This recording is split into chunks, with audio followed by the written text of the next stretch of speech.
Yeah, thank you. All right, sure. So, I reached out to you because like, A, I love talking to all the people who have already been on the channel. And but I followed your series with Verveki for like the first six. And Okay. then I caught 13 and All right. I saw at least the first half of the first appearance on the channel. All Um right. and you're I to me you're a clinician with a new system, and I have problems. uh Okay. and one of those problems includes like the entire mistrust of the existing system. Sure. So because like from my perspective, their job is to turn me into a happy worker bee more than it is to my wellness, you know. That's a really important point. Yep. And it's the same with like I work for medical clinics, Mhm. and I transcribe the reports, so I see a whole lot, and like Sure. how it's all about like, will the insurance pay for this? Well, yeah, we'll do this test then. And so I see nothing but inherent corruption all over the place. And now with the other things going on in the world looking an awful lot like this last book, this last chapter of this thing they call the Bible, I'm like pretty much really freaking out, particularly Okay. since nobody else seems to have the same concerns I do. Yeah, I think a Um, lot of people are freaking out, so I'm not sure about that, but we'll see. well, for example, um,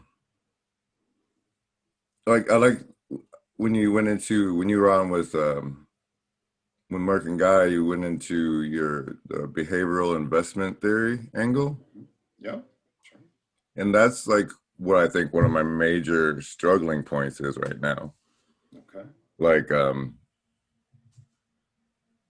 if I'm looking into new ways of income that I might pursue, Hmm.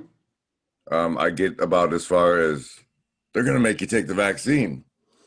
And then I'm like, okay, well, there's not a whole lot of point investing my time in that, Mm. um, given the way what I think about that. So, Mm. Okay. but like even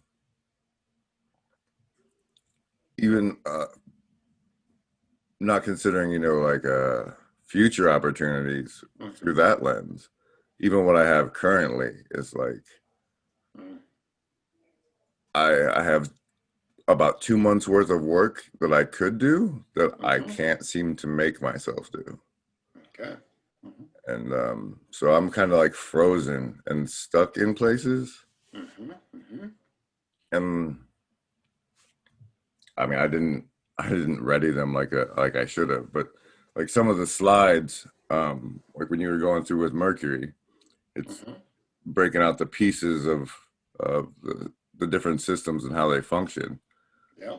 I wondered if like there wasn't, we could go through some of that and like see if there wasn't a one where the malfunction was in my pieces. Mm. Okay. Sure. And other than that, I was just curious how your system being applied clinically would change the way clinic is applied. I mean, how that would, if it was applied, how the Hmm. clinical experience would be different. And I figured if anybody would know, it'd be you. So Well, sure, sure. So where would you like to go? You want to go with the second question first and then come back to the first, or yeah, that what do might. you I got? mean, then I'll be clearer. Yeah. I think that's the right way to go. Okay. So the first thing is, depends on what you mean by corrupt, but be very aware that the to the extent that we decide we're going to have state-run health facilities, they will be run by the state. Yeah. Okay? And then the state has its system of justification. Okay, and then that says what a good and functioning citizen is, and then it uses that as a lens to then talk with you and interact with you. And if you're not a good and functioning citizen, then they start taking action.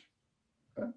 Now, a lot of the time, the good and what a citizen would believe to be good and functioning, and what the state believes to be good and functioning is right on the same page. Okay, so if you get cancer, generally for most people, I don't want cancer. Okay, so that means I got rogue cells going to hell, right? And that's going to break down my beam of energy and information. And I don't want that. So we can all agree that the cancer cells are bad. And then I can get hooked up with physicians who have expertise that I wouldn't have, and ideally be cared for by society in a way that would maximize the likelihood that I would be able to contain the cancer and return to adaptive living states. And that's generally good because most people would all agree at the value level that cancer, although the cancer cells might have something to say to it, but we don't give them a whole lot of clout and value, and we don't care about eradicating cancer cells. Okay, so there you have value alignment in relation. Now, if you come to me and you're a sadistic rapist, okay, and I use this with my supervisees, and then you were to come to me and you say, you know, I want to rape women better, okay, I would say, nope, I'm not going to help you do that. Okay, in fact, if you give me enough information that you've told me now you're going to go do that in the next couple of days, I'm actually now obligated by the state to alert you to the authorities. Mm-hmm. Okay? And likewise, even if you say, actually, I'm going to kill myself, the state decides that you're not in a good position to kill yourself by virtue of the irrationality that you want to kill yourself. And I'm now obligated as a psychological doctor working for the state to take action to ensure that you don't kill yourself. Okay? I've abused that fact for a vacation before. Yeah, well then, okay. I work as suicide, for a long time. That was my primary. I ran from 1999, 2003. Ran with one of the largest random experimental control trials, and not experimental like we didn't hook anybody up. We just did talking with people. But we wanted to see what we could do to help people. So I worked, we brought 180 people ultimately in the study who were suicide attempters. So I dealt with individuals who were brutalized by life and were brutal characters and had all sorts of things going on, but all of them shared to get into the study within a certain period of time, you had to make a serious suicide attempt. So, that's a very complicated thing. Now, my point of it is that the state has all sorts of values baked into it about what is good. Okay? Now, a lot of those are common sense, and we could all agree on what they are, but a lot of them are really complicated. Okay. And if you start to get into a place where you're in a fight with society and you have a counterculture streak, which may be very healthy if society is sick, okay, and then you'll experience distress in relationship to that, but then you may go in and get encounter with society, and society decides that they need to control you. Now you have a whole host of different, very, very complicated dynamic relations between the patient and the doctors and the system and the money and who's doing what. Okay, so it's a very, very complicated system. And in my estimation, generally, neither the patient nor the system actually is properly reflective about all that shit. Okay. And instead, they're all entrenched in whatever conventional versions of reality that they have. And then when they clash, people get defensive, and then there are control mechanisms, and the patient says, fuck you. And the system says, okay, well, if you're not ready to hurt anybody, go live on the street, you're out of here. Okay. Or if you're going to do in our system, you play by our rules. And then there is this well, what is that and why? And then are the practitioners, one of the things I try to teach my students very clearly, to understand the philosophy of what is driving the higher level systems of justification that are driving all of this stuff. Okay. And that's what, unfortunately, a huge number of people just have no clue on. And so they're pawns in a system. And then to the extent that there's conflict and there is driving power forces, okay, that are legitimizing certain things, then a person such as yourself very likely will come to see the system as potentially corrupt and hostile and dangerous and has its head up its ass. Yeah, and I think the worst part of it for me is like,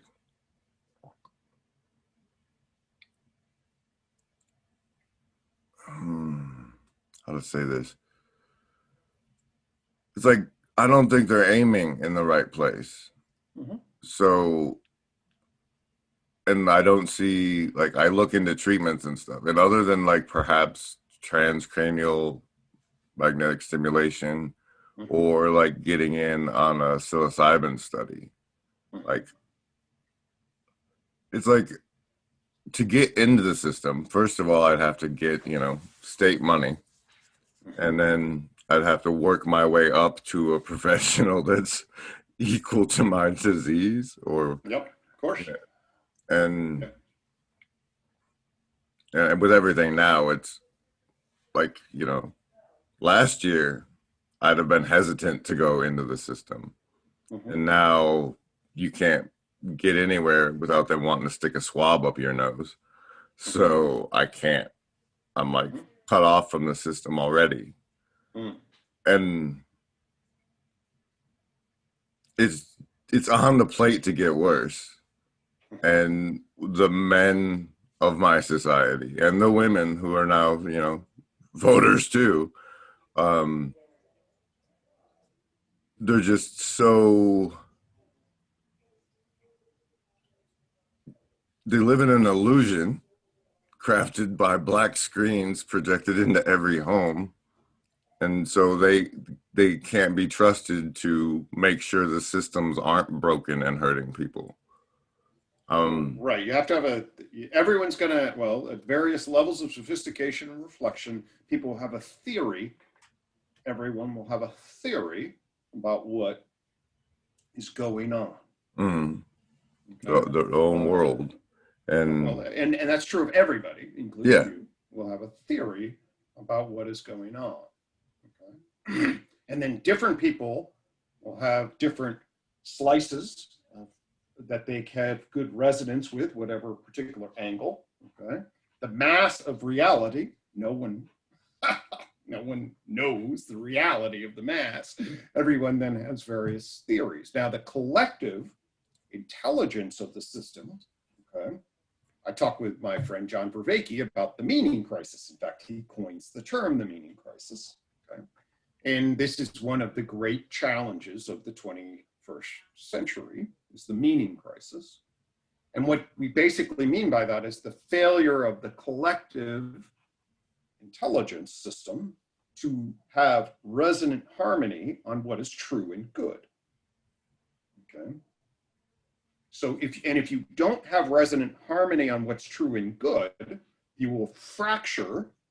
People will have very then different theories of reality, okay, that will then operate on various structures. And to the extent that you lose trust about what's true and good, you can't coordinate on the culture person plane of existence. Okay? So now our trust in each other's understanding of reality, right, and what does it actually mean, and the institutions and the power structures that are then creating the energy flow, all of that shit is fluxing, right, very, very much. And to the extent that you're in a low water position, meaning as the flux happens, there'll be less resource, more chaos. And if you're in a low water position, boom, the flood of chaos will drown you. And there'll be an enormous amount of suffering and pain. And that's what's happening. It's tragic and horrifying. Our culture, the United States, I'm in the United States, so our culture is going through a collective psychotic confusion about reality. And we have fragmented people into different ideological camps. And they are then seeing reality through the stupidity of their mirror image, and everybody is getting stupider in many ways, or certainly our government's getting stupider. It's the film Idiocracy was disturbingly prophetic. Yeah. So we're in deep trouble. And if we don't get a grounding on a clear, coherent theory of knowledge, which is what my focus is on, a unified theory of knowledge, we will have enormous difficulty generating collective wisdom. And I fear for us. I believe our system is definitely going to be going through serious flux this next decade. My hope is that we can go from our massive confusion and the meaning crisis to awaken from the meaning crisis and start on toward an age of clarity. That's what the goal is. So we can clarify our knowledge. And then when we have clarification around knowledge, we can then harmonize around wisdom, and the wisdom knowledge dialectic will be achieved in a much greater degree than it currently is. Okay. Meanwhile. Yeah, meanwhile.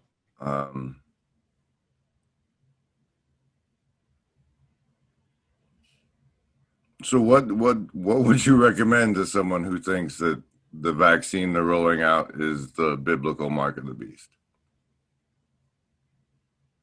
And what would you do with that? Because that's what I got. Well, that's a theory. That's not a theory. I think that's what you got. Well, that's a justificatory narrative about the forces in the world that, from where I'm sitting, is not my justificatory narrative. That's not the way not what makes sense out of the energy unfolding, information patterns unfolding that I see. So it's certainly possible that assuming I'll take that it's not, I'll say, okay, it's not. However, it is shaping up to be a thing that you can't buy or sell if you don't take. Well, listen, yes, the COVID, I would argue that the 2020 COVID and related sequences of events has been the most dramatic change in our life without a war that's happened globally on record. Okay, so everything is, what's that? War, like. I think there is a war. I just think that no one's declared it. Well, actually, my friend, well, not friend, but somebody I follow closely in the circles, and I feel friendly with, Daniel Schmachtenberger and my friend Zach Stein, they would actually consider it they do consider it. At one point, Daniel Schmachtenberger said we're in the middle of World War III. I don't find that because as an information war, I don't find that analogy to be powerfully deep, because it just leads to too many misconstruals about what's operative. But there's no doubt that we are living in an unbelievably shitty information ecology that bad actors are misconstruing, using to create all sorts of different psychological crowd responses in various ways, and to jack up chaos for their own gain to feed off of. That's happening enormously, and that's a dangerous thing. We do not know. I mean, obviously, there's no long-term trial on this vaccine. The vaccines are going into people. We'll see what the consequences of those things are. And at the same time, what's the consequence of not taking them? I mean, this is a serious, a parasite. A virus broke out, and we're still facing a serious pandemic. And then the issue is, what's the level of seriousness? And then what's the proper response to the level of seriousness? Is everyone's going crazy around. I mean, there's no shared, we're collectively entertaining this and then have to collectively respond to it in a way that humanity's never done before. So like when the Spanish flu broke out in 1918, okay, and then in 1919 returned, very similar to the COVID, although it was 10 times worse. The Spanish flu was 10 times worse than COVID. The president of the United States, Woodrow Wilson, never publicly mentions the Spanish flu in any address that he gives in the year and a half from 1918 into 1919 and in presidency. I mean, What do you see behind? What's that? What do you see behind that? His decision to do that? Because he was coming off World War One, and the options that the government had to coordinate response in relationship to the pandemic were unbelievably limited. There's nothing that could be done. So people are dying. 50,000 people, American soldiers, died, and 500,000 or five, I can't remember exactly, but 50,000 American soldiers died from the flu, which basically was as many had died in World War One. So the casualty to the American military was the same from the Spanish flu. And the Spanish flu was horrible because it killed young people, okay? Young adults were the primary people that were dying. And so 50,000 people, because he doesn't say a word, because there's nothing that the system can do about it. It's not like you can Zoom to work in 1918. You go to work and you work with people and you put your damn mask on. If they stop doing that, everything would have stopped and everybody dies. Okay, so there's no option. So you just buckle it down, lots of people die, but you suck it up and you work through it. That's what Woodrow, and he's got the bigger problems. He's trying to get the League of Nations going. He's trying to get the world to not do another world war. He was not terribly successful at that, but that was his focus. And it's like, people are going to die. Oh, well. Okay. And so they don't talk about it all. The government doesn't do anything. Now, in the completely much less dangerous, that kills old people, like the average death age is like 80 years old. Okay. I don't Totally trust different. the statistics though. I can't. I mean, that's how bad. That's how bad things have gotten out here. So that's right. We actually, and Trump is doing this. He's doing an unbelievably disservice to. Okay. I just an unbelievable nightmare in relationship to what Trump is doing to this world in terms of adding the amount of shit information that Trump's adding to the already shit information ecology is just disastrous. Well, like I come in from looking in places where people don't, right? So like conspiracy stuff, I'll look into it because I know the system's corrupt and people are lying. I have to expose myself to of course, I expose potential myself ridiculousness. You want to. It's defined. It's conspiracies are tricky things. You have to have a lot of sophistication in your ability to discern knowledge when you peer into conspiracies, because the line between dismissal and gullibility is very, very complicated in relationship to dealing with conspiracies. But the thing is, there exists the notion of conspiracies, and so that shapes how you even hear anything. Like, if this is a conspiracy, I'm supposed to treat it this way, and if but of course, there's like, for example, I've seen people that purport to be physicians coming forward very upset that they are instructed to mark deaths that have not been proven to be related to the virus as virus deaths. Of course. Mm-hmm. And I have Yahoo sending me a notification every day to tell me to be scared of this thing.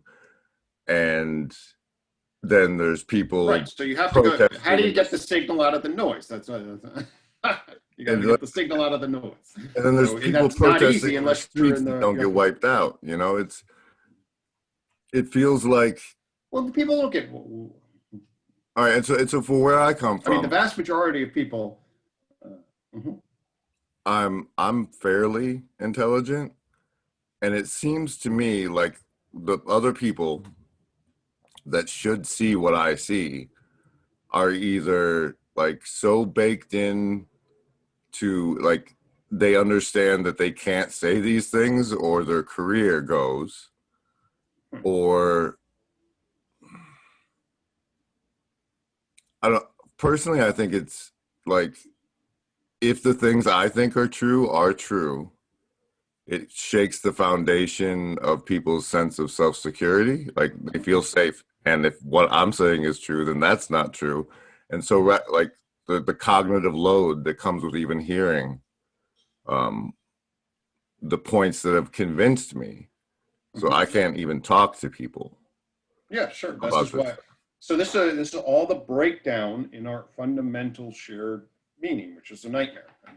And to the extent that how that happens, how far up the scale of power that happens, and how broad horizontally that happens, will be a direct relation of how chaotic our society goes. To the extent that we lose all capacity to have shared truth in relationship to a fundamental sense of trust and understanding, and what's rippling through our country right now is exactly that, and that's an unbelievable nightmare. So we hopefully we will be able to get much better sense making. That's what Daniel Schmachtenberger's Consilience project, which I totally support, is ultimately that.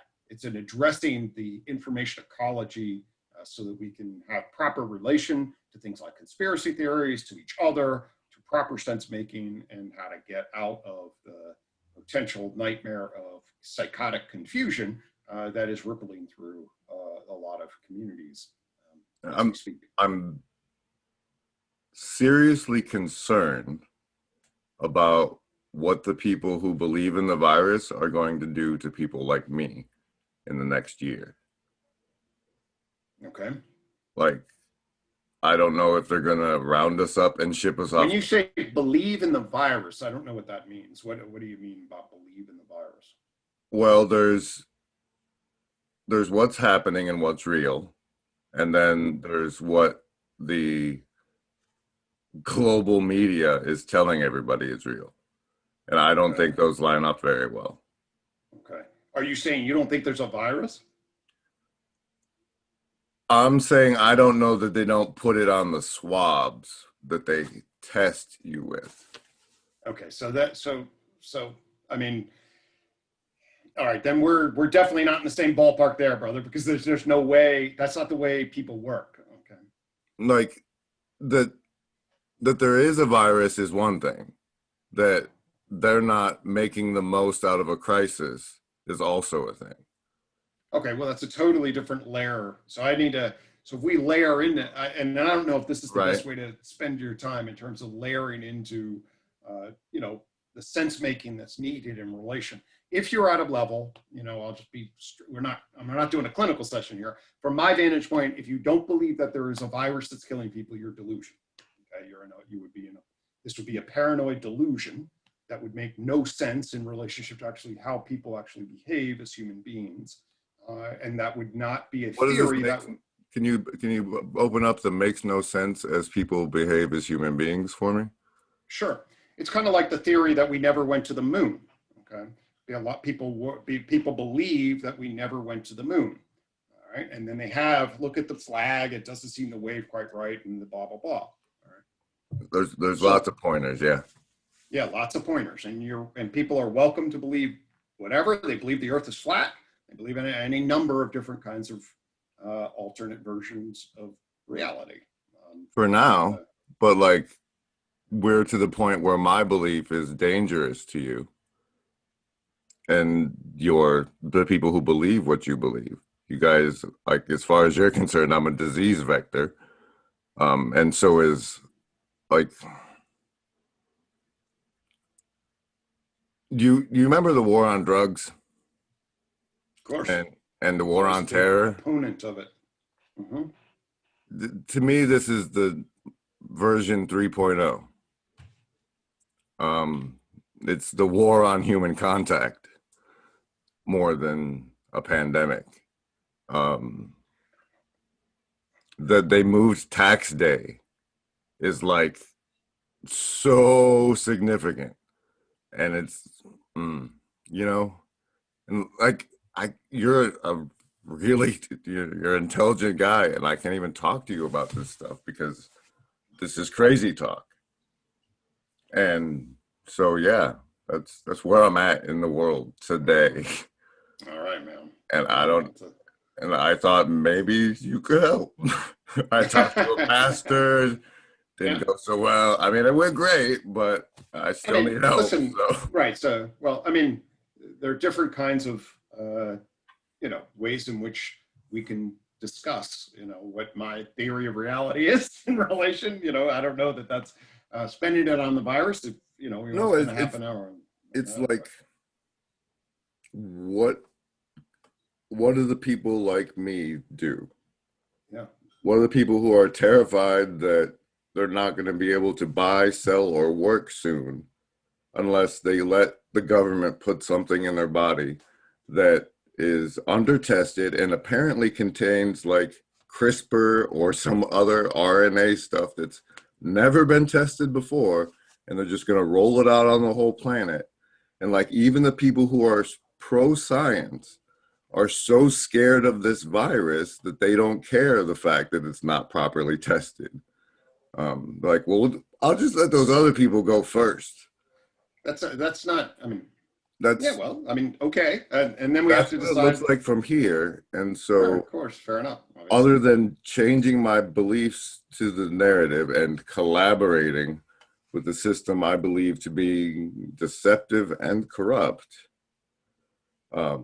like to the extent that putting this up on the channel might get the channel taken down because it's got too much wrong think for the public to hear. So I can't talk to people.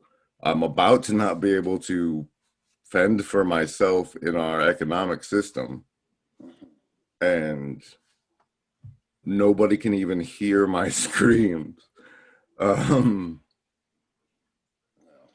well, and let me say that, that's obviously, as I empathize with your position in what you see and just the conclusions of the beliefs that you have in relation, yeah, I feel your scream, and I can see why you'd be boxed in, and I'm sorry that you know, encounter that. Like I said, this thing is going to have a lot of ripple effects that cause a lot of distress, 100%.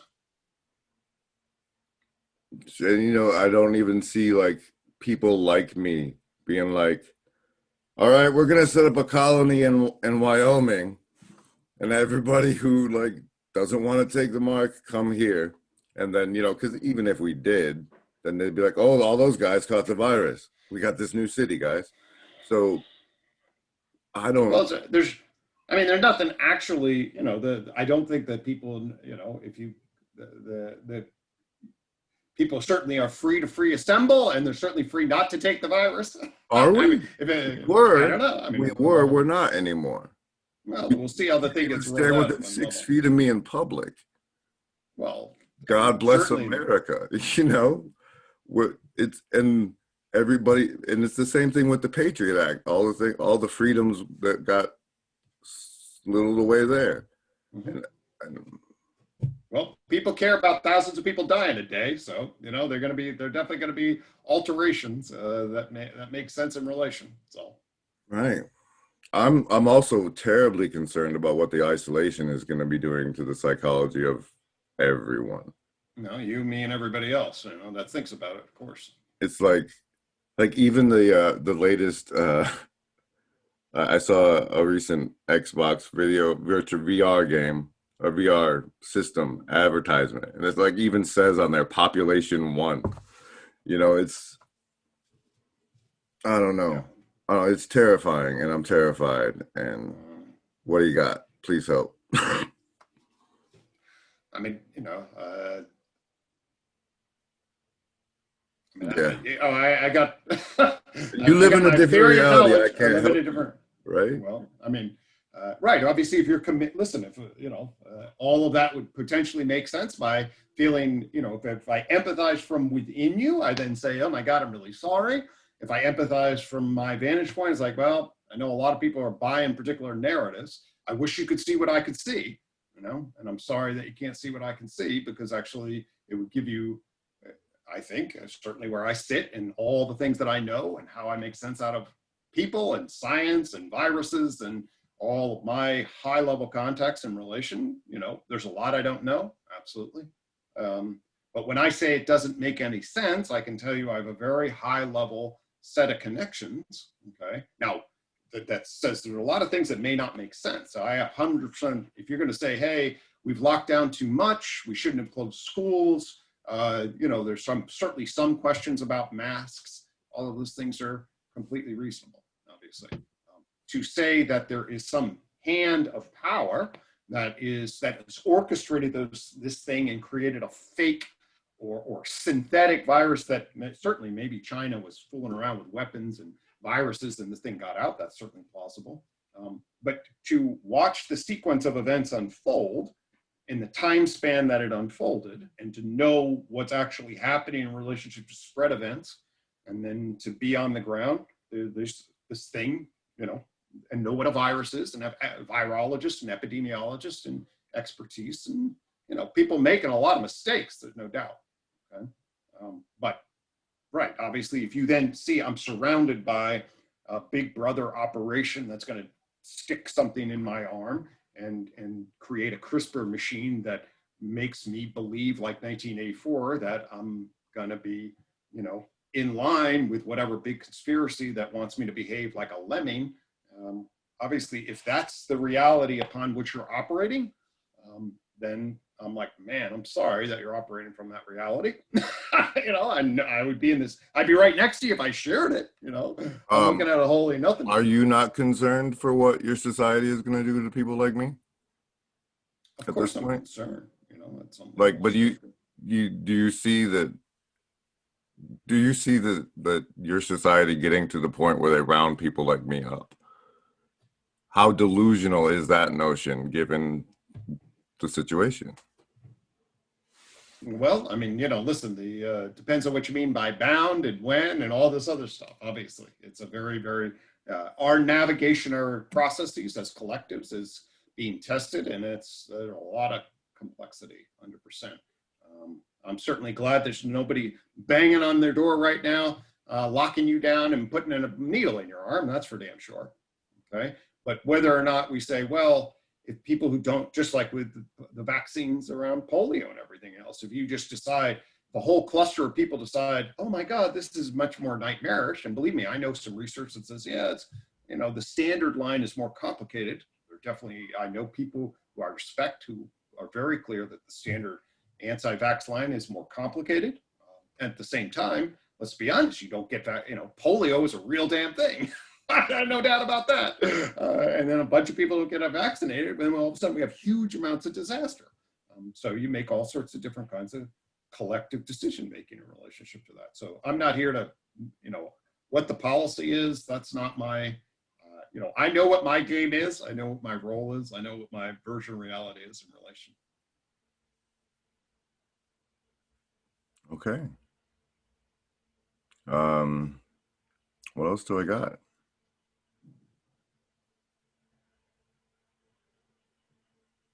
I mean, I don't even think you can see the thing. Like, you know, you wish that I could see what you could see so I could believe what you believe. It's the same thing. Mm-hmm. Like, and I want to throw out things like Event 201 and all the things that make me believe what I do.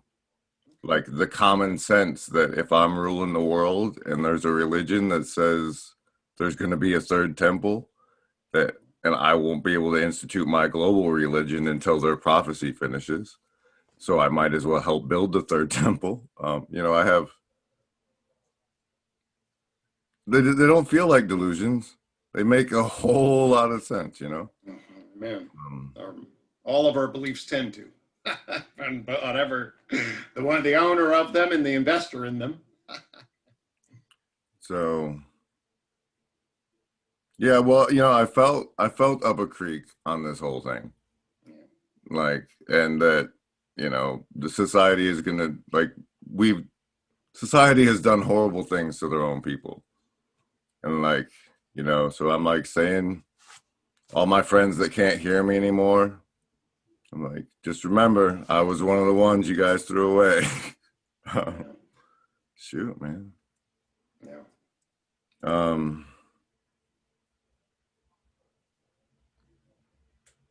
What would you do clinically though? Like if somebody with my condition goes in clinically right now, what can they expect? Are they right to do like me and just stay out because it's this dissonant? I mean, when you say clinically, under what circumstances are you, like if you were to come for therapy? I mean, if I came into the office with everything I came into this Zoom call with, all right, would I end up getting vaxxed, getting tested, getting locked up? How do you think a session? Well, I mean, I can describe it. I don't want to go into too much, because we're not in that frame. There are a lot of different reasons why there are proper protections in a real professional world. But I'll tell you some of the basic principles. So I'm definitely much more inclined, and everybody knows that, I'm inclined toward voluntary psychotherapy. I have certainly worked in prison scenarios. I've worked in inpatient scenarios, and the world's a lot more complicated when you're doing confinement. And forced mandated psychotherapy. And so that's then you really have the interest of the state is dictating what it is that's going on so the state then is in the room, and we have to think seriously about that. And so I'm right. So if you can't go get help without if you go get help from a state person who's involved with the state, then your help is state help. Well, the nice thing about where I over supervise is at a community mental health center, okay, counseling and psychological services, which the state does run, but it runs as a training clinic, and you come in $5 a session. So you just get $5 a session. And then you see one of my doctoral students, okay, it's completely voluntary. I mean, there's nothing, you come in, you can tell whatever you want about you can have a theory about the virus, whatever. Now, obviously, your justification system for how the world works, okay, as we talk about, that's called your justification system. I have my justification system. That's your language-based beliefs and values that legitimize what is and ought in your language-based sense-making system. Okay, it's called your justification system in the unified theory. I have mine, and you have yours. Okay, and those play a huge role in how we relate to other people. Okay, so you definitely want to know that. Yeah, it seems like mine is broken or off kilter or something. So what do you do in those situations? Like when somebody's... The issue is, when I'm working with somebody, then the issue, as I have in many individuals. So I've worked with many individuals who suffer from, and then we have to decide whether this is a joint understanding. So are you, do you have a particular kind of, psychological consideration that you would be applying to yourself and that we would agree on? Okay, and I do joint diagnostic categories, meaning joint is I'm not here to label you. That's what happens inside. I'm to say here's some categories. Okay, so for example, I'll tell you, I work with a woman who had a paranoid delusion. Okay, she was 100% convinced and knew in every frame of her body that the local state police, in her county police, were monitoring every move that she was making, okay, and was tracking her in every aspect, all right? And they had bugged her house, they had bugged her phone, they had bugged everything about her, and they would leave little marks or leaves. Leaves would be arranged in a particular pattern on her patio. The marks would be made in her car tires, and all of these would be indications from the local police that they were monitoring her, and she better be on her best behavior, or else one day people are going to break into her house and lock her up. And the police had connections to FBI, okay, and all of that. And we had to decide whether or not that justification system of that was accurate, meaning that it corresponded. There really were local police calling FBI saying, here's the update, all the way up to the head of the FBI, which would get periodic updates on her activity, okay? Or whether something had clicked in her brain and she had what's called a paranoid delusion disorder. So that's inside her system of justification. What had unfortunately happened is a pattern detection system that had gone haywire, okay? And then imposed a particular pattern on a set of facts, all right, that then made her system of narration and then her system of perception see it super clearly, but it's actually all fucking in her head. And nobody ever has ever, the marks come from rocks on the trees, and the tree leaves fall and shit happens. And the local police don't even know who the hell she is. Okay, that's a delusion. Those are two different versions of reality that we encountered. And she held both of those and tried to work in relationship to both of those and tried to think about which ones of the systems of justification, were reasonable. And, we went back and forth. So that's one example. Then we said, well, given that, if you feel like you're unbelievably under surveillance, as we agreed, by the local police and everything that you do, you feel completely trapped. You have to be very careful in terms of what you say. She lived in a prison. And it was a nightmare for her, and I felt very bad for her.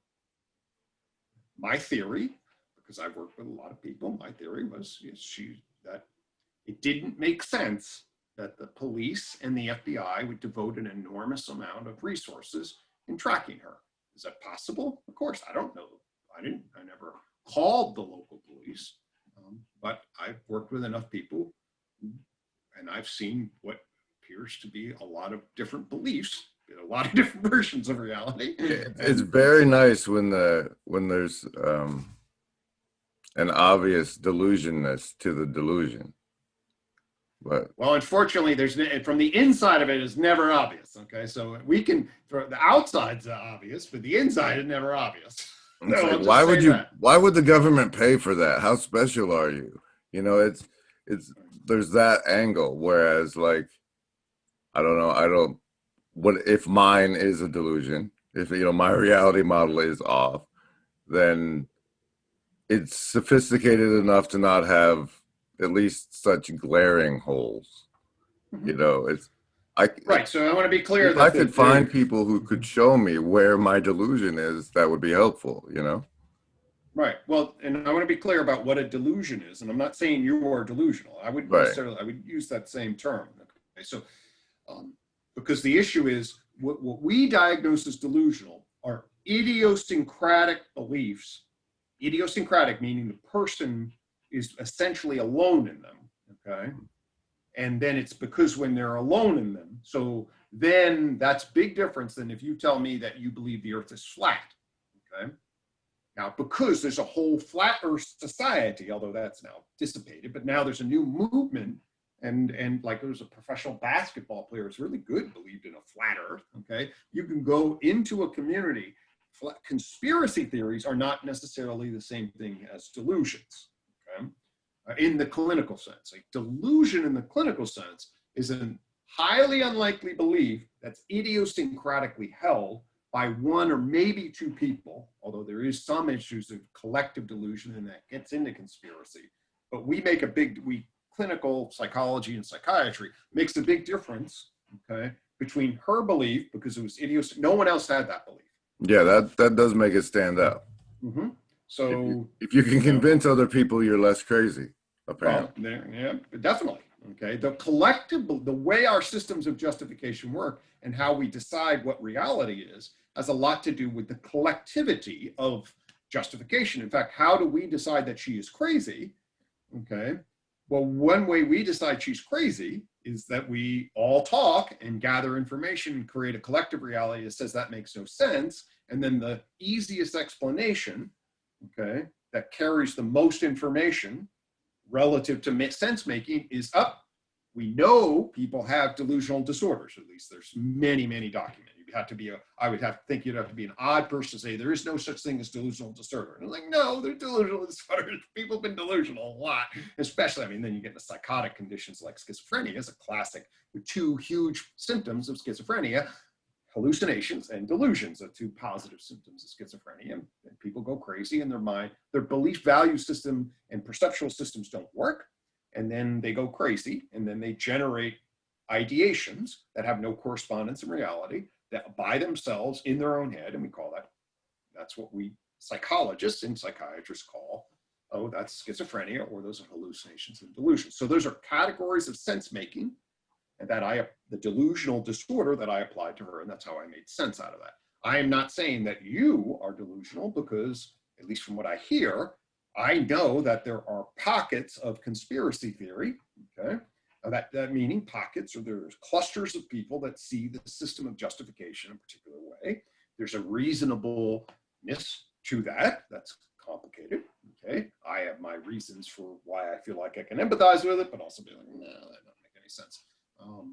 But that's then you get into political ideology. You know, a lot of people think that Trump is a true, I mean, my neighbor, Trump, true American hero. You know, he's the one guy telling the truth. You know, and a lot of between people, the lies, maybe. you know, so, well, you know, there are a lot of people that have that version of reality. And so there's nothing. Do you think it's not like, TDS should be in the DSM? what's that? Do you think TDS should be in the DSM? Trump derangement syndrome? Yeah, because it's like it's the other side of the coin of your neighbor, right? Well, okay. I don't think my neighbor should be in DSM, so I don't think Trump derangement syndrome should be in the DSM.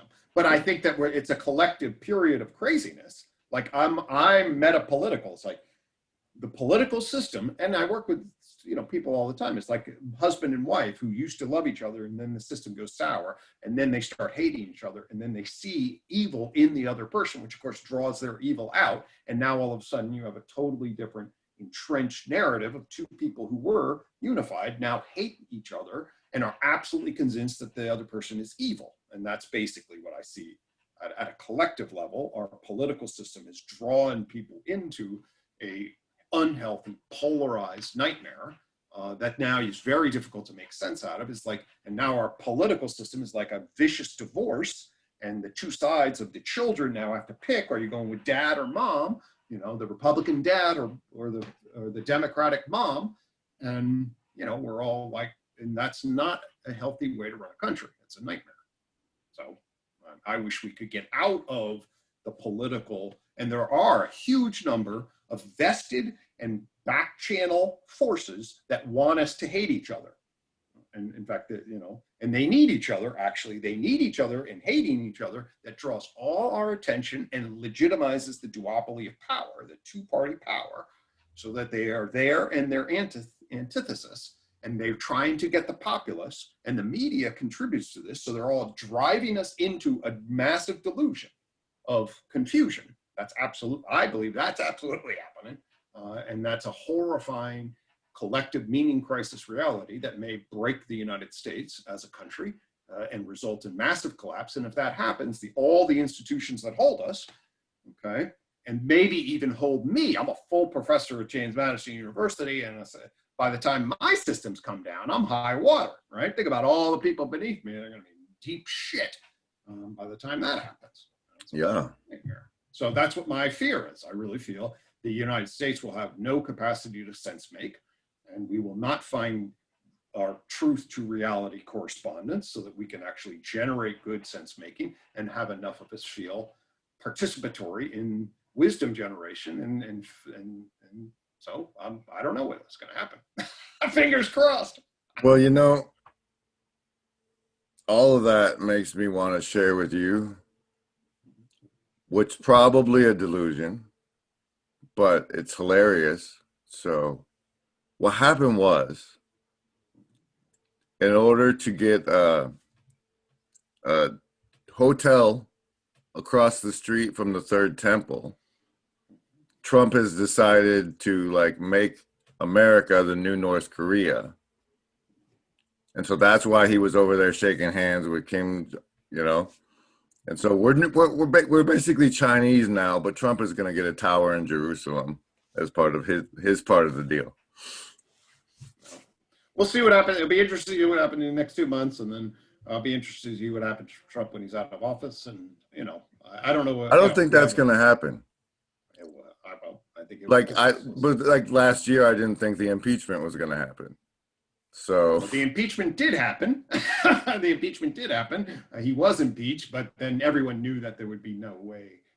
There was never any possibility that he'd be removed from office. So you get impeached, you vote, and you get impeached, and then that starts the process of well, now you have been identified and on the docket to be removed, but there was no way that the Senate was ever going to remove him. I mean, you knew that one. That was all just a display that we hate you, Trump. And there's just the Democrats think you're corrupt, and we're going to put the mark of impeachment on you, which they did. They did impeach him, but they did not remove him. There's a two-step process, and people get confused about that. But anyway, Yes, he's gone. He will Trump. There's the machination. We hope he is gone. If he's not gone, okay, if Trump is not gone on January 20th, our country will be in 100% full-fledged chaos. So if you want 100% full-fledged chaos, if Biden isn't sworn in, then we will be in 100% full-fledged chaos at the highest level. So the entire institutional architectural structure of flow of code and energy and institution is in the process of removing Trump from office. That's what's happening. Trump is, of course, doing everything he can to disrupt that process, but the flow of energy information is such that that is all the mechanisms are in place and he will be removed. You think? Yeah. Like, did he not stack the Supreme Court just for this sort of thing? Doesn't matter. The system isn't, he doesn't have that kind of power, and the system has enough institutional code and protection that it will grind you through. The system is designed to resist. Now, Trump has created so much disruption in his removal. He's created a subset of 1/3 of the people. And now and this is what is our terror, our country terror, is to the extent that we create completely alternate realities about what is true and good, which is now what we're happening. Trump is doing everything he can. There is no possibility that the institutional infrastructure that we have will hold. It will just get ripped further and further apart, and that's how civilization corrupts. So that's what we are facing. We're facing the process of civilization corrupts. And Trump was elected because there's a fundamental sense of suspicion about what I call the blue church. The blue church is the basic institutional establishment, and my friend Jordan Hall called it the blue church. It's a very good term for the old modern establishment of broadcasting power and institution and control. There have been periods in which that worked pretty well. It's now fading in its capacity to hold governance and structure and build societies that are sane. It's getting more and more unable to do that. And so more and more people are going crazy on various reasons for that. The United States is an epicenter of this chaos, okay? And it has, and because of the projected identities, particularly of the hyper left on the one hand, that wants to a global postmodern care that overthrows white male power and then distributes it to minorities and women in a particular way. And then you have the white identitarian resistance of Trump. Those are the two fundamental archetypal clashes that really capture political identity, that then get channeled through both our politics and our media, and have now basically says, hey, are you a good person that understands and appreciates women and minority, and you're in the coastal urban areas and you understand diversity and global cosmopolitan because that's what the caring world is? Or are you a horrible white identitarian Trumpist who's basically a racist and a sexist? That's one version of reality. Or do you love America and you recognize that it was completely corrupt by the liberals and the entire establishment? You got to clean the swamp and see that that there is a way to cut it out and speak truth through the lies and recognize power and overthrow the establishment and a return to make America great again. I mean, those are the beacons upon which the whole political media establishment is now barking at each other. And then people are placing themselves in relationship in this polarity and then seeing the evil other through this dichotomized lens. And that's at a collective level, the country, the United States, is going insane as more and more energy information is poured into this dichotomy. It's a nightmare. Hurts my heart a little bit. You threw the skin color thing in there. I mean, that's obviously the white identitarian thing is a huge aspect of the split. Now, the funny thing, or the fascinating thing, or the fascinating, interesting thing is, the Asian white supremacists. The morphing of all of that is happening very, very fast. I mean, you look at certain Latino individuals who especially come from Cuba. I mean, they voted for Trump in numbers that were really fascinating relative to 2016. There are lots of confusion. We're all going through sort of a complete collective confusion in relationship to race and identity and all of that. No, not all of us. No. Well, I mean, I'm talking at the collective level. The collective level is going through it. I mean, when I talk about the aggregate level, this has been an unbelievable year for racial awakening, tension, confusion, uncertainty at the country level. I mean, that's what. Well, like you said about the parties, Mhm. there are principalities and entities that benefit from sowing confusion, and that's true at the stoke racial tension level as well. Of course. And that's I Yeah. mean, you know, I grew up with Star Trek, man. Color just doesn't matter. It's Sure. irrelevant. Like Mhm. whether it's white or blue, it's how you live your life or whatever, you know. And with the internet, like all these gender and color issues on the internet are it's such a laugh to me because you don't even have skin on the internet. It's I mean, just sure, there are real ideological clashes, like a lot of people, the part of the left, and absolutely the leading critical race theory, sees your colorblindness as racist. That's part of what happened. And there is a whole critical race theory or intellectual argument for why that assertion of colorblindness in modern society, modern American society, is a racist claim. But that's then a lot of people think, well, that's insane. That a colorblind post-racial identity of melting pot or transracial, and then there's all this, you know, that's part of where all the confusion resides. Is well, you know, is a post-racial identity racist? You know, I was like, well, you know, it all depends on. Well, it depends on how anti-racist you need to be. I mean, the left went anti-racist, so the left is generally now positioned, or at least the socially active left is positioned to claim you as racist in that statement. That's their ideology. That's the extreme ideology. So yeah, no, there's real tension, you know, and I live in an academy that would identify exactly. You come into the academy and learn cultural humility, and there's a lot of, in the academy, a lot of anti-race, racist, right? I mean, that's just waving through right now, the academy. has anybody asked you to step down so a person with different skin color can fill your spot yet? Well, all the new spots are certainly being looked at very carefully for maximizing women and people of color positions, with the whole idea being the inequality of the number of white men as diagnostic of historical racial inequality and injustice. And until we get equity, actual outcome equity, then we are living in an unjust society. So then they want the mechanisms. I mean, you read, you know, many of the stronger versions of anti-racism, how to be an anti-racist. And it's absolutely use the power to control now needs to become the power of equity and redistribution. And the government now needs to absolutely shouldn't hire somebody like me. That's their ideology. That's why a lot of people are like, that's crazy. That's like a racist ideology. It's just in reverse. Okay. But you can't be racist against the majority. Yeah.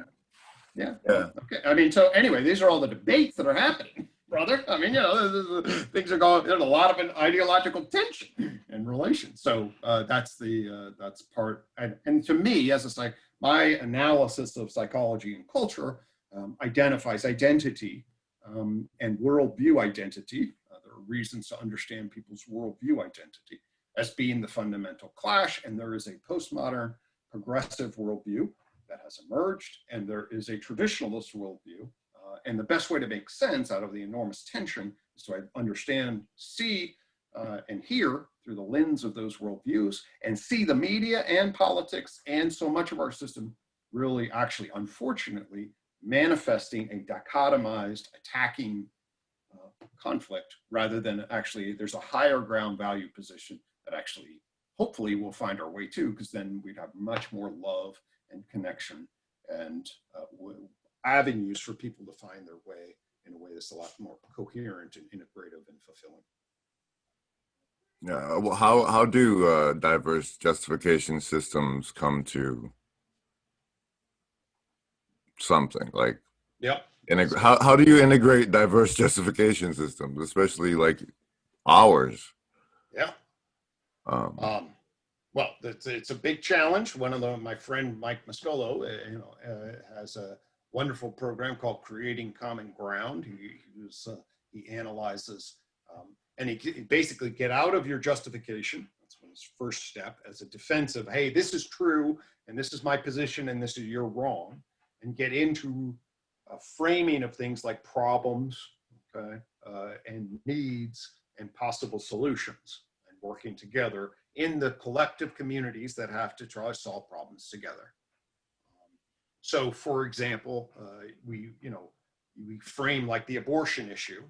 So, are you pro-choice? So you can choose the abortion. I'm going to defend that position. That's a right that people have. And then versus pro-life, I'm going to defend the life. So then you get these two. Do women have freedom to do what they want to do as adults? And do we care about life? And now I'm going to anchor my position as either or. That's the way. And there are a lot of good reasons why it gets sick that way. And then you want to reframe it. Well, what are the needs that we have to protect people? What are the concerns and problems? It's an unwanted pregnancy. What do we do in relationship to unwanted pregnancies? What are your values? What are the possibilities? Then you come together and reframe this in terms of problems, values, and needs. And then you try to collectively reconstruct systems of justification that maximize effective solutions that hold needs and values and distribute them. So that's the idea. Now, it's not a panacea when people are already operating in the day, but it's the developmental process of intersubjective relation that is the proper way to build community that has trust and clarity and goodness, as opposed to, our current system actually tends to breed fraction defensive positions that then try to use justification to claim power, and then they get stuck into each other. And when you're in there, then there's a lot of undoing that needs to happen. And, that's one of the reasons we're going in trouble. So, now, what do you see that's hopeful? I mean, we've covered a lot of scary things. Like, aside from that project you got with Master Pietro and Viveki coming out soon, I'm looking forward to that one. Aside from that, what good things do you see? Like you said, you have connections and a worldview and access to things that I can't see from down here. So what gives you hope in these days?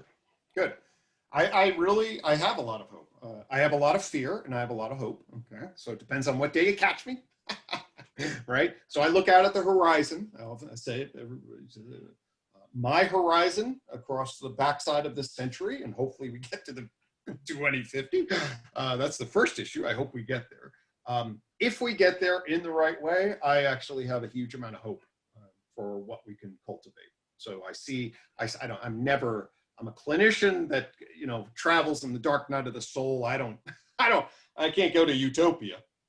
Okay. But I do believe that we can actually create a Star Trek kind of, now I don't think there's a space travel, that's far away. But I do believe on this planet Earth, with virtual reality and everything else, we could take something that's pretty close to Star Trek. Okay.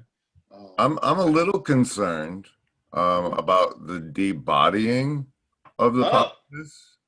Totally, you should be. To the extent that the first 10 minutes of Ready Player One becomes the case. It's a nightmare. Seems very concerning. So this is one of the tremendous problems. Okay. So the hell side of it is so I built the Tree of Knowledge system. So that's so the first thing I did in 1997, I built the Tree of Knowledge system. Okay. And this is a way to understand science. It's the 4 upside down cones of matter, life, mind, and culture. Actually, you want me to bring that up real fast as a diagram? Yeah. Meanwhile, I've seen the slides, and to me, it's like a flower blooming inside a flower inside a flower on the way up. Can you let me share the screen so that I can? Oh yeah, I always forget to do that. I'm sorry. No, that's fine. How's now? Okay. All right. So. Okay, so for people that are looking, I'm sure people have seen this because I've been around. So this is called the Tree of Knowledge system, okay?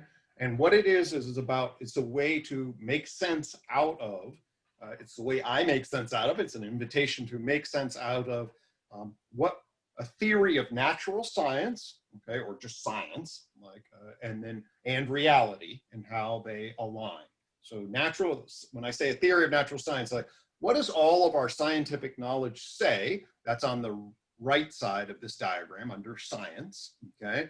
Versus what is a map of the actual real, Okay, like represents a map of the material reality we live in. This represents the map of the living reality we live in. This represents a map of the mental, really, I should say animal mental reality. And this flips a map of the cultural mental person reality that we live in, okay? This is the culture person dimension, the animal mind dimension, the life organism dimension, and the matter object dimension, okay? Do you, is emotional whatnot in with mind in that, or? Exactly. So actually, if you want to position yourself like you're sitting in the chair, right? You and I are sitting in chairs, okay? We're both material objects, all right, that have a certain amount of weight, certain temperature, and we can then use the periodic table of elements to see that we're made up of carbon, nitrogen, oxygen, okay? Then we jump up a level and we're both organisms, okay? So you have a cellular structure, I have a cellular structure, actually overlaps enormously. We both have very similar genetics, okay? And a physiological trajectory that builds our organ systems so that we're a whole functioning organism, okay? We're a human organism, okay? Now, then you go into, we're behaving, we have sensory motor behavioral tendencies, so I can say, hey, grab a cup of coffee, okay? The sensory motor and feeling system, okay? Emotion is central to that. And this is our primate level, our animal primate. So we are animal primates, okay? It allows us to see, to feel, to have imagery, to form attachment connections, okay? And then finally, the last part is what we've been doing this whole time, mostly, okay? Talking and justifying about what is and ought, okay? And sharing our talking version of reality, which if my dog Benji wandered awry, he would not be picking up on the version of reality, that aspect. Yeah. You and I can plug in to the culture person reality. My dog Benji can plug into the primate reality. I go, hey, Ben, I do my little signal, and then I attach him and scratch around his ears, and he nudges me and licks me back, and that's a primate, a mammal connection. Okay. Yeah, but all the tiers are lighting up during any interaction like that, right? Mm-hmm. Mm-hmm. Yeah, like, well, like right, even he doesn't the language thing is just between you and your head about the situation, like totally. Mind level. Right, but right. He doesn't have the language. That's what he's missing. He has all the feeling, but he doesn't have a narrative that actually allows him to justify what's going on. We have all the feeling. We also then have the additional narrative level. Well, like, but that the action is happening on the primate level. Like, still for you, your whole chain is lit up. My whole chain's lit up, exactly. Although you can. And certainly there are places when the chain's not lit up. When I go to sleep, all the mental, animal mental, and culture person comes offline. It flickers when I dream. It's got just the base operating mechanisms whereby certainly my nervous system is doing stuff. I'll roll over, I'll do all that. That's base mental, okay? But most of the mental, the layers 2 and 3 of your mind, layer 2 is the feeling and perceiving part. Layer 3 is the talking part, okay? Those come offline when you go to sleep. When you wake back up, they come back online, and the perceiving part, layer 2, mind 2, I call it, and the talking part. And our identities, if you're a talker, not everybody's a talker, but most people are in their head. So if you're a talker in your head, you're getting back and forth, when you're as a conscious gross state is I'm seeing and perceiving, and I'm talking back and forth in my head. That's my mind. Okay, that's what most people mean by their mind is really, in my language, your mind 2, mind 3. Bouncing back and forth. Your mind 3, you get to share out here. You can say, hey, I believe that this vaccine's bullshit, and I can say, man, I don't think that, okay? And then we have that's our mind 3s connecting. Those are systems of justification. I can't take my mind 2 and share it with you directly. That's what's behind my eyes, and what I use from my subjective view to witness, and that's the unique part about our minds, which are hidden from everybody else, even though they're our portal to existence. And like the closest we can get to sharing mine too is like, yours well enough to describe the structure enough for me to try to install the same structure through my lens. But that's just, yep. Yeah. That's the closest, although actually then over time, okay, the eyes are a window to the soul, and love is a way to fuse. Okay, so if you fall in love with somebody, okay, I've been married to my wife since high school. Well, we didn't marry in high school. We've been dating since high school. I know my wife very, very well.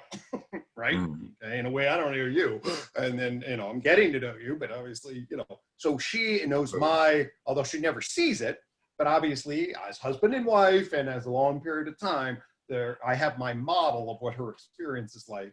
And because we've done lots of stuff intimately for a long period of time, our models are very, very closely intertwined. So we have a very rich, implicit, intersubjective space. Yeah. So we do share that, although she'll never see what it's like for me to see blue. I mean, that's just the nature of, you'll never actually know. But you can line up through a lot of indirect knowledge, a very intimate model of what's really behind somebody's eyes. So now, and then you put the cultural justification systems as external and arising from the mind layer. Well, sort of. I mean, you want to understand, like, the tree of knowledge is a history of the universe. So what it basically says is, it says over the last 50,000 years. So if we go back 50,000 years ago, by that time, humans had clearly emerged to a point where they were talking. Mm. So 50,000 years ago. And then there's a whole cultural evolution of talking systems of justification. Okay. So now if you get born, when I got born in 1970, right, I was then born in Northern Virginia. My dad's a professor. My mom is an adjunct professor and kindergarten teacher in Northern Virginia, in upper middle class white family. Okay. So in other words, that's a cultural reality that my little existence got born into. If I was born in Africa, I wouldn't be, be a whole, but if we say my sperm and egg ended up in Africa, okay, or ended up in Russia, or ended up in Egypt 5,000 years ago, then I would have been born into a totally different system of justification. Okay? That's the macro level. So I learned about the Declaration of Independence and all of that stuff. And then I was like, this is what it means to be an American. And part of what we're fighting over now at a socio-political level is exactly that question. Okay. Right. But those are all then local, the socio-historical local systems of justification that we get born into, that we then have our group identity projected onto and feed back in. And then we have all of our, our processes of both being in it. And then how we relate to it is, part of our important stories as human beings. So is science something emerging from that layer, or is it just in that layer? Yeah, so I'll pull this back up here. Okay. So that's a great question. And one of the complicated questions. So this points to this domain right here, which is inside of culture. Okay. Mm. So what I mean by science are its claims. Okay. In other words, so science is a kind of justification system. Okay. So it's inside there. And at the same time, science has some transcendental realist features. Transcendent realist features meaning that the methods of science do allow us to transcend cultural knowledge in a particular way, okay, and generate realist knowledge claims in a new way. That's one of the things, the miracles about science, okay? I can transcend is a stretch for me. Okay. Like I can see how it like differentiates and pulls external. But okay, well then there you go. How does that manifest? Why is that a transcendence and not just? Well, that's basically what it means. So before science, okay. Well, let's put it this way. So first you have oral indigenous thinking. Okay, oral indigenous, like people just making sense out of shit in the forest. Trying to live, okay? And believe me, there's an enormous amount of wisdom for thousands upon thousands of years that people had that we've lost, that we need to hopefully recover if we're actually gonna, I think, live, okay? So there's an enormous amount of wisdom in the forest, as it were, that we have lost, okay? And we are corrupting systems without that. So that's one big thing. However, the wisdom of the forest is a particular kind of justification system, okay? Then we became civilized, all right? Not necessarily up, all right, but maybe over, all right? Right. But with civilization came an enormous amount of power over nature because we built, in a radically different way, we built technology, all right? And the cities and technologies that allow us to control nature, okay? Then we went through the process of building a relationship with our justifications and technology, right? Especially then we get to modern science. And then science allows for a way to analyze nature and develop a theory of nature and energy, okay, that is transformative. It transcends. Before, we're sort of stuck in our justification. Okay, in other words, sort of like you and I agree and we think this is going on. Science adds a whole nother perspective, and more of an objective perspective in the methods of science. And that's what allows us to get outside of our general normal social construction and start to build truth claims through the scientific method. Okay. Now the relationship of what kind of truth science generates relative to normal or other historical forms of knowledge, well, that's one of the great questions. The tree of knowledge offers a particular angle on, yes, there are some ways in which science generates transcendent. You actually described them right well. Right? Okay. They actually allow you to step outside and up. And when we developed the periodic table of the elements, okay, and the atomic theory of matter, that was a fundamentally different level of truth than the old earth, wind, air, and fire version of reality of matter. Okay. And the reason had a lot to do with the mechanisms of science and the knowledge production of the scientific method. Okay. But it's still in culture. That's my whole part of my whole point. So science is still in culture. Okay, it's still a system of justification. It's just a different one, and it allows some transcendence. And it then transcends and allows for a much more objective, really an objectivity perspective on the world, and then the sciences then map the reality. So physics maps matter in a really, really powerful way.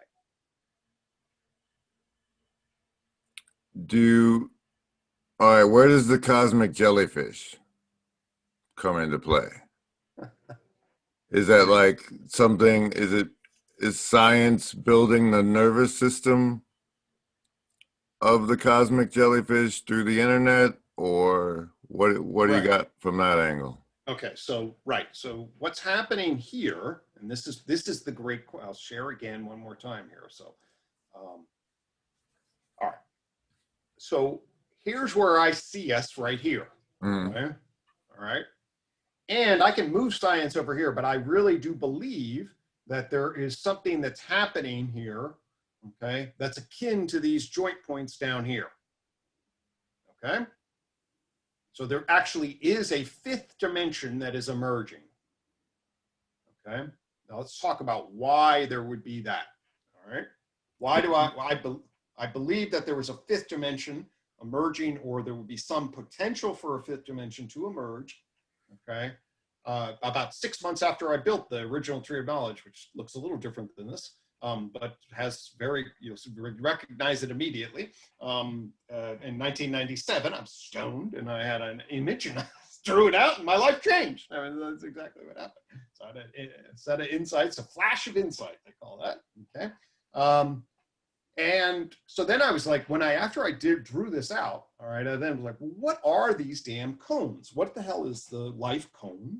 Why is it a different cone? What do I actually mean? Why did I draw it out? And why did my picture mind, my mind too, and then the way it thinks in pictures knew exactly what it was. But then when I was trying to justify, well, what is the actual relation between those things? And that you can intuitively see it, but then you're like, what do I actually mean by that? How do I justify it to these other schmoes? Yeah. Well, that's right. Exactly. Well, that's been my life story then, Grim. And not very well, basically. Except more recently, maybe. So one of the things I learned as I thought more and more about it over a 6-month period, okay, was, well, each of them, life and mind and culture, are defined by the emergence of a new information processing and communication system. Okay. I used to just emphasize information processing, but now I also found it helpful to say communication also. But my initial insight was information processing. What do I mean by that? Cells at the DNA, RNA level, they capture and store information. Okay. And then they use that information as potential to metabolize energy and do work effort and build more cells.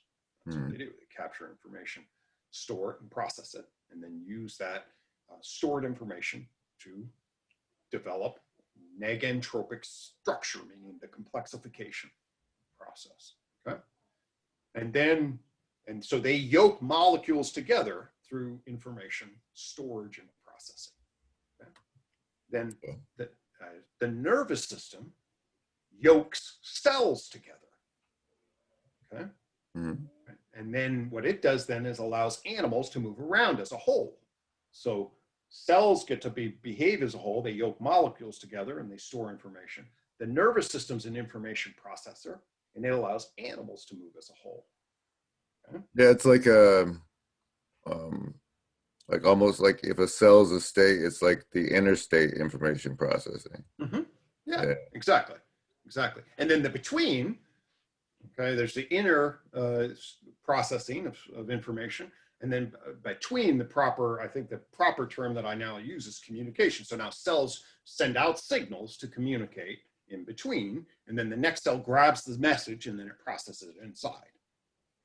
Sometimes that cell's a virus, or that communication is a virus. Yeah, sometimes it's a virus. Yeah, exactly. Actually, well, really what viruses are is they're broken off parts of RNA mostly, okay, RNA viruses, okay, which means they're basically they're lying around pieces of code that looking to hatch themselves onto cells and then co-opt the cell, not unlike a cancer cell, but at an RNA level, co-opt the cell so then it introduces itself, the RNA, and then it gets its RNA replication, and the cell grows and then it explodes, and then it distributes pieces of RNA everywhere, and then that gets latched on, and then the load that you get on the RNA, then you drop that in your system, and then versus your own immune system and other vulnerabilities you have, in the coronavirus case or whatever. But anyway. I just remembered a term I wanted to get into with you, the negentropy. Okay. Because like one of the things I've latched onto from myself is that life constantly eats itself to get one over on entropy. Perfect. And so like when I heard you talking with Jordan and John about negentropy, I was like, yeah, let's get into that. Yeah, let's get into that. Yeah, great. Well, that's right. The cell has an organized work effort. So energy and entropy are two unbelievably fundamental concepts. Okay, energy and entropy. Energy is the most abstract substance concept there is. I don't want to get it, but it's really the capacity to do work, and there's a law of conservation of energy. And then you can divide workable and worked over energy. Okay, so it's workable and worked over. I like that divide. Yeah. Okay, and entropy is always like you always produce more worked over energy than you can drive for workable energy. Okay, so that's the second law of thermodynamics. It's actually you're always losing energy. All right, in terms of no one has the maximum. If you had a complete flow of constantly making workable energy, you would develop a perpetual motion machine inside of a system. Okay, but you can't do that because you always have to draw more energy to make the system do what you're working against. All right, and then in order to do that, you have to pull off, and then you create more disorder on the outside. Okay, the cell is capturing free energy out here. That's packets of energy, metabolizing that to keep its information. It then creates heat, mostly. Okay, and shit. Okay, heat and shit that other things kind of eat if they're on the lower side of it. Okay, but anyway, that's the little machine, and then what it's trying to do is stay alive long enough to reproduce, and then that's what those are the vectors that it's trying to do. Get energy to stay in your autopoietic state to the point where you can then replicate. That's the law of what cellular systems are doing. Okay, so yeah, negentropy is that complexification process against the entropic process, which is always operating. And then life is about winning that war. Or, you know, okay. Onward anyway, not losing it, right? Right. Well, right. Well, there's always more casualties to be had to make sure you're on top of it. Okay. So, and then the nervous system is exactly the same thing. In fact, that the base of behavioral investment theory, you talked about behavioral investment theory. Okay. The base of the nervous system is calculating work effort on energy economics. Okay. And I don't mean up here consciously, I mean intuitively. Okay. Like when you go to the store, all right, you intuitively calculate the shortest time, effort, distance. Hmm. Park your car and you walk up and you gather the stuff in the, in the most convenient way possible. And the store is all organized so that it catches your attention. And then as you're on your way out, it tries to put something up there that you want to, one final little thing, because it's easy right there as you're on your way out to give you a little jolt. Okay, so that's all energy economic shit. That's at the base of our work effort expenditure. Okay, our emotions fundamentally higher up are tracking our valence, our positive emotions are, ooh, that was a good return, at least in the short term. Okay, now sometimes short term and long term, they don't fucking work, right? Oh, great high, oh, fuck, that was a hangover, a nightmare. Shit, Yeah. But your emotions are tracking, hey, this is good, approach that, spend energy here. Negative emotions, oh shit, this is all just a nightmare. Okay, that's what your emotions are doing. And your emotions then capture your picture, they drive sort of where you shine the light and then what comes up on your screen, and then you justify. Okay, that's basically the process as a human primate. Human primate, that's also a person. I often like to say we're both primates and people. So primates, they're looking on a body of emotion that's moving forward. Okay, and then we're justifying.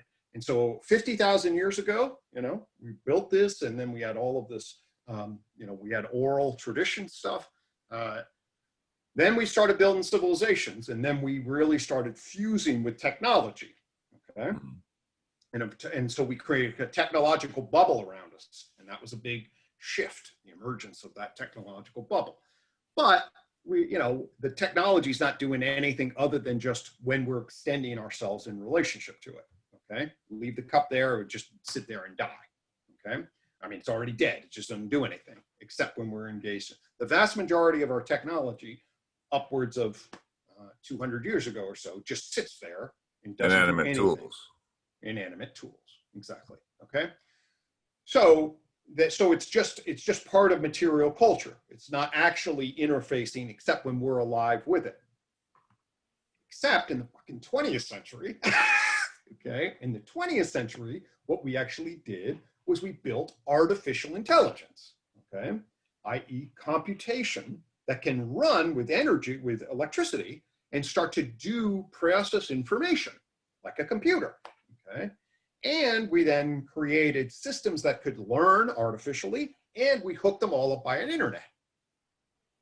Fuck, or great, depends on how you look at it. Okay? Yeah. And that's the heaven and hell possibility of the digital. So now the digital we have now created, this is in terms of cosmic jellyfish. So what happened in the life to mind jump was like 600 million years ago, there were jellyfish, very much like jellyfish. Jellyfish in the unified theory has not made the full jump to mind, okay? They have distributed neural networks, but they do not have a complex active body with a centralized control system and a brain. They just have distributed neural networks, okay? And they just float along. They learn actually in their reflexes, they actually learn, and they can drift towards particular places, but they have very limited movement control, and they basically are floating plants with distributed neural nets, okay? Well, the 20th century is we are at jellyfish, okay? The Cambrian Explosion, 550 million years ago, okay, is this documented period of about 10 to 20 million years, okay, where we see essentially the emergence of the animal kingdom. Okay, I mean, actually, I shouldn't say the animals were around. The emergence of what I would call the animal mind kingdom, which are complex active bodies. Okay, things like insects, crabs. Actually, it happens on the ocean floor first. Okay, Yeah. and you get crustacean types of things that have eyes and move around. Okay, and then interact with other things because they have complex active bodies, kind of like crabs. Okay. And those fucking things, those are the base of the real mind because they have complex active bodies, brains. They fuse their sensory detective light systems with their reflexive motor systems into a centralized control system. And then they woke up basically and started moving around and negotiating with each other. That's what mind is on the tree of knowledge, the animal mind. Okay. And like in our skull, that's like, yep. Evolution pretty much maps from the base of our skull forward. Totally. That's your base skull. That's mind one. Exactly. That's mind one. Then you get a limbic system, which is mind two. And then you get a thinking system, which really mind 3 is then when you're talking. Okay. But yep, that's exactly the step. So that's the step. And then you get that. So what's happened in the 20th century is we're up here, we're building interfacing technology. We lay down a cosmic jellyfish network. Okay. And then I saw that from the tree of knowledge, and we're going to have a science technology intersection with the digital. And then when we build the brain, okay, then the whole thing's going to take off. And then it's the issue is what's the nature of that brain? Are we going to build a Terminator? Are we going to try to build it and it's going to be 6,000? We'll go to war over it. Are we going? What the hell is going to happen? That's welcome to the 21st century. Well, if you view it as a jellyfish, the thing that they haven't developed, and which would be the thing we are developing, is a decision-making a transcendental decision-making entity. Exactly. In which case, if that's what we build, we're going to do whatever it tells us to. Well, hopefully, this is if we can get the right code. This is what the unified theory is. We can insert in the fractal of the DNA. Okay. Yes. We can insert wisdom in the fractal of the DNA. Which is something we failed to do with corporations. Completely.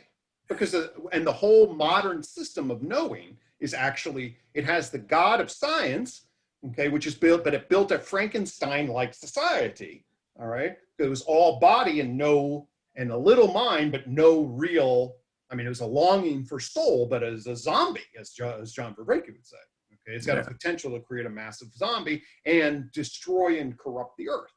But if we drop wisdom into the proper relationship to ourselves and our souls and each other and the planet and the digital, okay, we drop that in, then we can ground the system in value, gain some stability, build the proper transcendental portal, okay, that allows for proper elevation and restore the trunk of the tree all the way down in energy. Real, I mean, that like work energy. And manage the negentropic systems so that we can drink off of. What do you think the best angle is for convincing the people building the AI to, hey guys, let's throw some wisdom in before we get too far along? Well, I mean, I'm working with seers and connecting with the people and that are on sort of the cognitive science, philosophy, psychology side of this, and that John and I are syncing up, okay? And Jordan Hall and I are syncing up. As more and more people sync up and we're able to decode our own, because everyone's encoding their own language, but if we get a sort of Rosetta Stone and then we decode that, okay? And then we can actually be clear about it. So if you and I and John and everybody's talking, it's like, oh, okay, that's what this is, okay? And then have enough clarity, that's what we need, the age of clarity, to rise above the insanity, okay, that's at the conventional level, and find a meta clarity point that we can actually agree on, right? And then drink off of that. And then if we have harmony and drinking and people can be grounded in their local realities, but connect to the global with consistency, well, shit, then we will, as long as we beat the race to AI and have that before AI, then we can drop it into AI. If AI happens without that, well, then we get Terminator problems. Wow.